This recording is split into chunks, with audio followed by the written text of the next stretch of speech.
I know it can seem overwhelming, especially if you're jumping from a more consumer product like a Movie Maker or iMovie. Most of the tools are right there. It's the same as all the other programs. You just have to look a little harder to find them. As far as cutting, I would listen a lot when you do your interviews. Take a couple seconds after the questions are answered before so you can get a clean cut.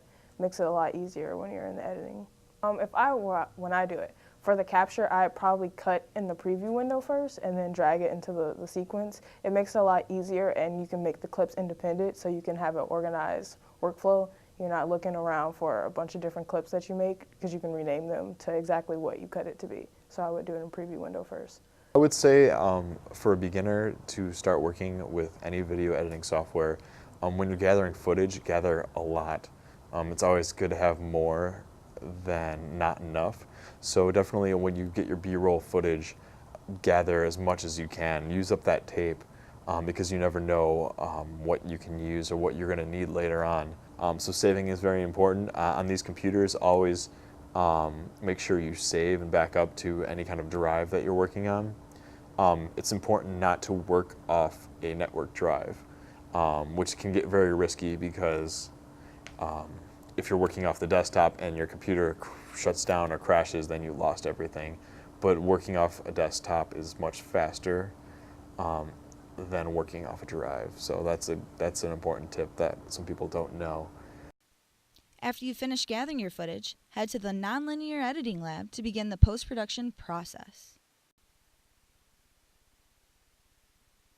Get started by clicking the Guest Account button on the computer screen. At the bottom of the screen, click the Final Cut Pro icon and wait for the program to load. Unless using a different format, click OK on the Choose Setup screen. Insert the FireWire cable into the proper camera and computer ports. Make sure the camera is on and is on playback mode. Start by saving your project by going to File, Save, Project As, title your project, and click Work HD. Go to File, Log and Capture to start recording your footage onto the computer. In the Log and Capture window, hit Play under your video, then immediately click Now under Capture. If a second window playing your video pops up, you are recording. When you have recorded all of your footage, hit Escape on the keyboard. On the browser window, click on your sequence, which is the footage you just taped, and title it. Final Cut Pro will show 4 windows. The top left window is your browser, which will store all of the footage you just uploaded. The top middle window is your Log and Capture screen, where you will play and record your footage. The Canvas window is on the top right, which will show your edited video from the timeline which runs across the bottom half of the screen. Drag your footage from the browser window to your timeline. The blue video file should line up above the green audio file. To create a title slide, slide the footage to the right on the timeline, and the yellow marker back to the beginning. In the viewer window, click the small A button on the bottom right, go to Text, and choose your text. Then click the Controls tab at the top and type in your title. Drag your title down to the timeline and place it in front of your video.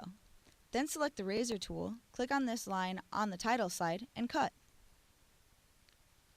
Go back to the arrow tool and select the title video above your uploaded footage and press Delete on the keyboard.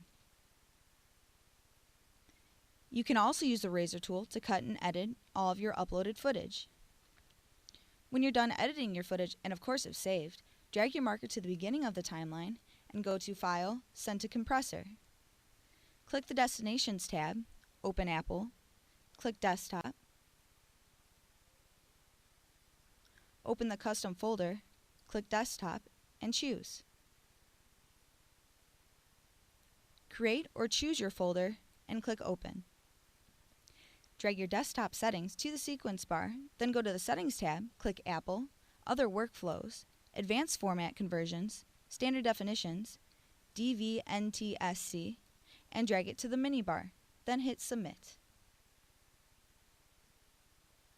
Don't forget to title your video and hit Submit. It will then compress your video under the History tab as a .movie file. Click on your Work HD icon, and there you can find your file with your movie. Just remember to never save on the desktop or your work will be lost. Those are the basics to creating a production. Now you're ready to create your very own VUTV show.